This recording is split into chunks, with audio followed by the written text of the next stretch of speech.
Apa kebalik? Ternyata salah. Iya. Mamanya.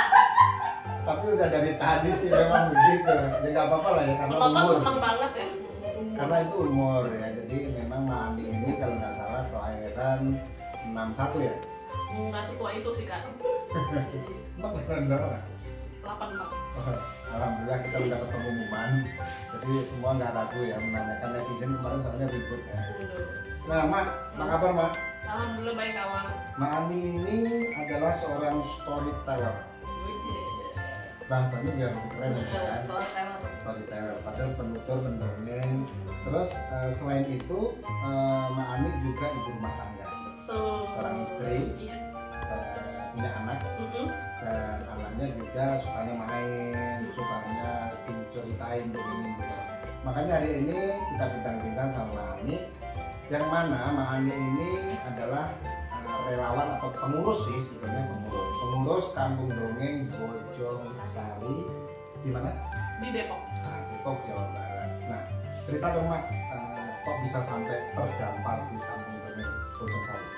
Ya, jadi ceritanya gini kawan, dulu kan saya sebenarnya adalah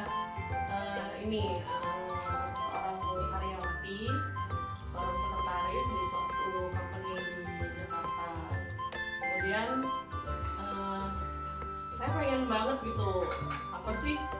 Pengen nyari sesuatu yang baru di diri saya pengen explore apa yang ada di diri saya. Emang saya sama sih sama Kawam, sukanya kayak yang teater Gitu ya? Kemudian karena saya juga udah punya anak, saya pengen dong kayaknya gimana sih caranya, kan saya sebagai karyawati pasti waktu tersita ya buat buat kegiatan di luar. Nah, kemudian jadi pengen nih apa sih yang bisa saya lakukan untuk anak-anak untuk mendekatkan waktu yang saya habiskan di luar biar tetap mereka tetap bonding sama saya gitu, bonding sama saya. Kemudian ya udah saya cari-cari, ternyata salah satu yang efektif dengan mendongeng. Cuman saya kan nggak tahu nih saya harus belajar sama siapa gitu kan, belum ada wadahnya, belum ada komunitas. Oh belum ada muncul nama Kampung Dongeng? Belum tahu nama Kampung Dongeng. Ketika itu ketika saya di SD-nya anak saya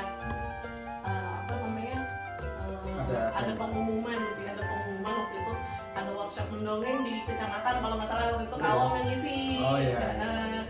Nah terus KM-an Kampung Dongeng Depok juga waktu itu membuka lowongan relawan Kampung Dongeng Depok, waktu itu masih dipimpin sama Kak Zaki. Sekarang pindah ke Jombang. Kak Zaki mengembangkan di Jombang Jawa Timur ya.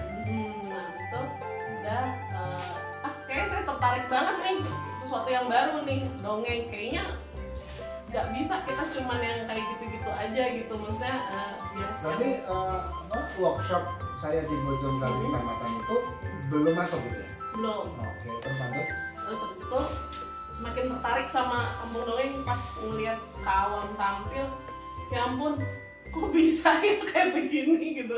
Jadi amazing gitu, bener-bener Kawam punya magnet yang sangat kuat pas ketika Kawam tampil, terus bener-bener kita tuh nggak mau menoleh sedikit pun dari situ. Nah saya pun jadi terpancing, gimana ya rasanya kalau dilihatin anak-anak kayak gitu tuh kayak keren gitu loh, amazing. Pasti rasanya tuh yang ada yang rame ya? seru banget gitu, seru pokoknya, pengen seru banget. Terus melihatnya ya itu dunia anak seperti itu ya? Bahagia banget gitu. Terus itu ngeliat anak-anak sampai ngakak-ngakak, sampai yang jungkir balik, ketawa-ketawa tuh kayaknya. Itu pas pentas di mana?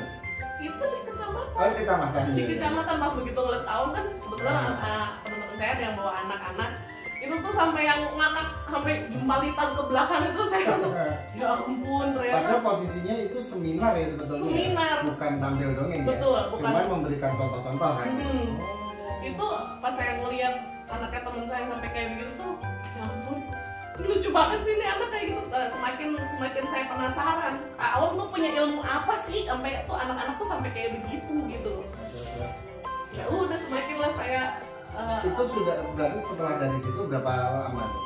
2 minggu kemudian saya kan mendaftar jadi relawan tuh. Oh, walaupun ada pembukaan di situ ya. Walaupun masih ngeblank nih, kayak apa sih nih relawan Kampung Dongeng? Kayak apa sih, jangan-jangan kita disuruh ngapain ya? Jangan-jangan kayak relawan-relawan yang lainnya, atau maksudnya kayak relawan bencana. Pikiran saya tuh kayak gitu, Kak, relawan bencana gitu. Terus ya udah saya gabung dikasih edukasi sama Kak Zaki dan Kak Eman sama Kampung Dongeng Depok. Itu tuh yang langsung ya ampun keren tuh. Mentoring gitu ya? Mentoring sama Kak Zaki. Jadi mentornya langsung Kak Zaki plus Kak Eman juga ya? Sama Kak Eman. Tapi kan posisinya waktu itu masih kerja? Iya, itu akhirnya apa itu? Bidang apa itu kerjaan? saya di oil company. Ini di situ jabatannya maksudnya karyawan lah ya? Karyawan, nyaman juga sebenarnya. Sangat nyaman sih sebenarnya untuk dari, apalagi kalau mau main gini ya Kak, dari segi ekonomi terus pendapatan itu pasti udah nyaman lah Kak di situ. Apalagi saya udah lebih dari 6 tahun di situ. Artinya keluar dari perusahaan bukan karena bosan, nggak suka atau sesuatu nggak? Jadi karena saya lebih pengen explore diri sendiri aja, pengen explore dan pengen pendampingan ke lebih intens ke anak ya? Anak-anak, karena bagaimanapun juga kan ibu itu madrasah pertama anak-anaknya. Bagaimanapun anak-anak akan mencari ibunya gitu kan. Penting sekali jadi madrasah pertama adalah ibu, sedangkan bapak adalah kepala sekolah.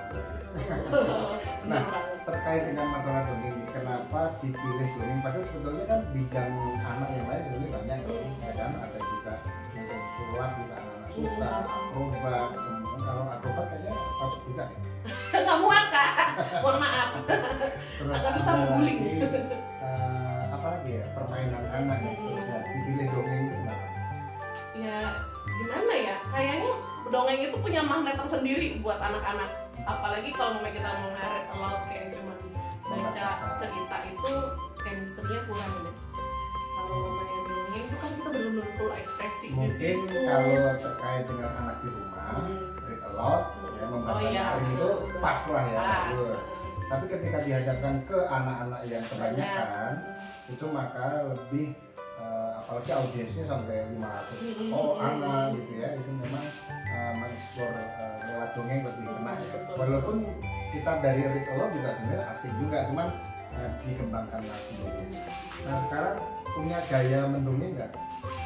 Pasti punya sih Kak. Ciri khas lah kan, nggak harus wah belajar dari tahun terus harus kayak tahun kan enggak kan? Enggak dong.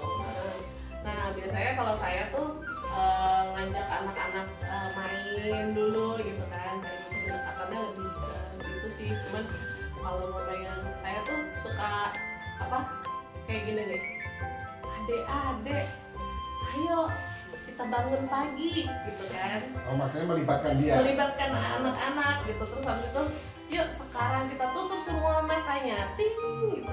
Habis itu kok ayo kita buka matanya, ternyata anak-anak udah buka matanya tapi saya tuh masih satu gitu, ting gitu.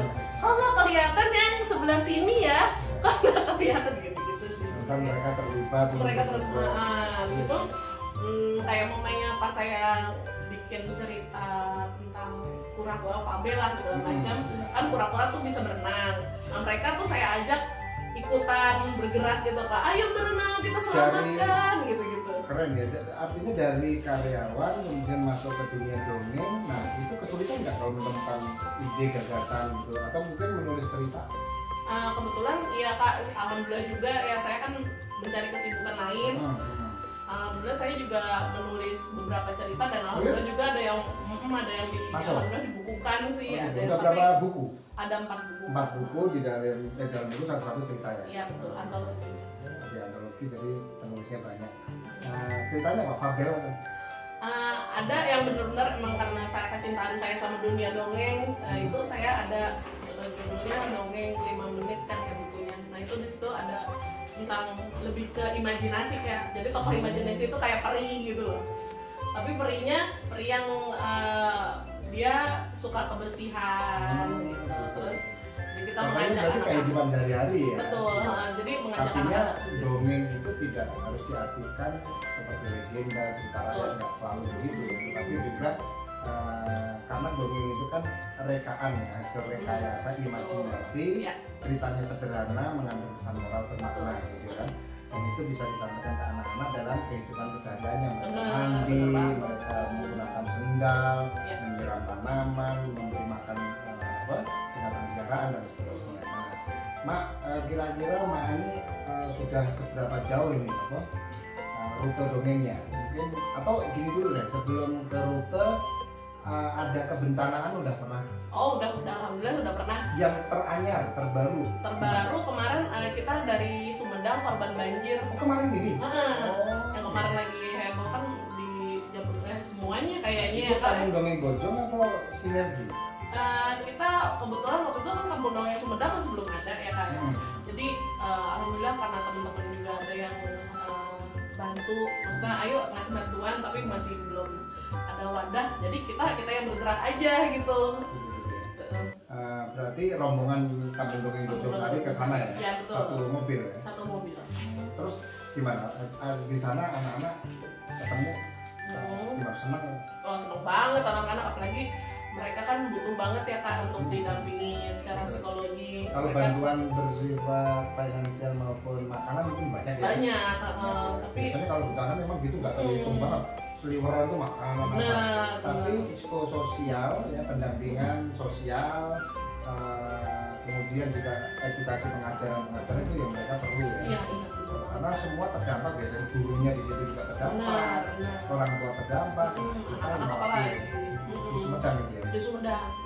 Selain Sumedang ada lagi? Ada sih setahun yang lalu. Ini kebetulan minggu depan insya Allah kita jadwalkan mau ke area Bekasi, sama itu juga kita lagi koordinasi sama Kampung Dongeng Bekasi, terus juga sama yang di Subang. Nah itu kebencanaan? Iya itu bencana. Ada banjir. Nah iya? kita juga mau rencana masih. Sekarang lagi musimnya sih ya. Iya betul Kak. Nah ngomongin musim nih, kira-kira dongeng itu musiman nggak ya kalau menurut Mbak? Enggak dong. Enggak ya? Enggak. Kalau musiman kan saat itu aja. Ini yang dongeng ini sampai kapan aja, sampai kita nenek-nenek tuh, sampai kita punya cucu, sampai kita punya cicit bakal laku lah, bakal terus ada lah gitu. Apalagi orang tua banyak banget kan. Berarti nggak boleh musiman, di rumah itu harus intens ya. Di rumah intens, kemudian di luar juga harus ada terjadwal. Nah, programnya sama dengan di Indonesia, apa aja program yang intens di Kampung Dongeng Bojong? Kampung Dongeng Bojong Sari masih tetap, kita masih walaupun pandemi kayak gini kan kita biasanya ke sekolah-sekolah nih. Tapi karena kita lagi pandemi kayak gini, kita masih sekolah online paling Kak. Masih online? Pekan ceria berarti diadakan dulu? Untuk pekan ceria kemarin sih sempat kita, karena waktu itu udah zonanya hijau muda, hijau muda. Jadi kita berani nih ke area yang masih yang tidak berzona kritis lah gitu. Kita masih berani dengan tetap menggunakan protokol. Kita masih sempat pekan ceria sekali, tapi kemudian zonanya berubah. Jadi ya udah, jadi nggak apa namanya, jadi terus pertanyaan krusial nih, kan Mbak Ani pasti beda dengan Kak Awam ya, karena melangkahnya juga kalau saya kan dari tahun 99, membangun Kampung Dongeng 2009. Kadang udah nggak tanya, kalau misalkan orang undang biasanya udah ada amplop aja gitu kan. Nah, seberapa besar sih harapan Mbak Ani ketika bercerita, ini jujur aja ya, untuk teman-teman juga, seberapa besar sih harapan gue dongeng di sana, kayaknya harus ada sesuatu yang memang saya dapatkan. Itu soal materialistis nih. Kalau saya jujur ya Kak, biar Allah aja yang membayar saya lebih suka, saya lebih bangga ketika anak-anak bahagia mendapatkan edukasi kita, anak-anak bahagia melihat kita dongengin, anak-anak bahagia. Pokoknya kita gimana sih memberikan kebahagiaan itu juga kebahagiaan buat diri kita sendiri gitu loh Kak. Jadi sebenarnya kayak kita menyalurkan energi positif dan kita mendapatkan feedback energi positif itu lagi, kayak gitu sih Kak. Walaupun pada kenyataannya tiba-tiba ya ada yang memberikan, nah itu bonus. Itu bonus ya. Dan apa artinya di situ bukan hal utama yang menjadi apa kita itu giat ya. Ya sebetulnya teman-teman relawan juga ditantang ya seperti itu, dimanapun berada. Sebetulnya hal utama yang harus kita terima adalah rasa kebahagiaan kita ketika anak-anak senang, dan apalagi kita sudah punya anak ya. Artinya kalau kita menyenangkan anak-anak, artinya Allah juga akan menyenangkan anak kita, menjaga anak kita gitu ya. Oke deh, gitu dulu teman-teman sekalian. Mudah-mudahan obrolan bincang kita ini menjadi inspirasi buat kita semuanya. Podcast Pendongeng Kampung Dongeng Indonesia bersama Mak Ani. Nama lengkapnya siapa? Diani Amelia. Oh, Diani Amelia. Panggilannya Mak Ani. Kalau panggilan panggung biasanya gimana? Mak Ani. Siapa siapa nama kakak sama nama emak gitu. Siapa nama emak yang di depan? Mak Ani. Kok dimakanin? Oke, assalamualaikum